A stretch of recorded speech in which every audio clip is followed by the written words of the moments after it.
মানুষের জীবনে তিনটি গুণ অত্যন্ত প্রয়োজনীয়: শ্রদ্ধা, বিনম্রতা, যোগ্যতা।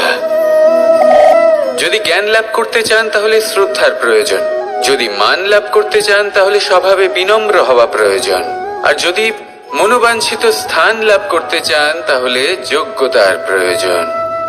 বিষয়টা সহজ। শ্রদ্ধা আপনাকে জ্ঞান দেবে, নম্রতা আপনাকে মান, আর যোগ্যতা উচিত স্থান দেবে। কিন্তু যদি আপনি এই তিনটি গুণ সম্মিলিত করেন তাহলে এমন কিছু লাভ করবেন যা এই সব কিছুর থেকে অনেক ঊর্ধ্বে: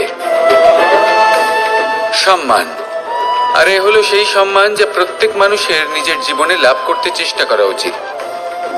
কারণ এই হলো সেই সম্মান যার কারণে আপনি চলে যাওয়ার পরেও এই সংসার আপনাকে ভালোবাসবে আর মনে রাখবে। আসুন আমার সাথে ভালোবেসে বলুন, রাধা রাধা।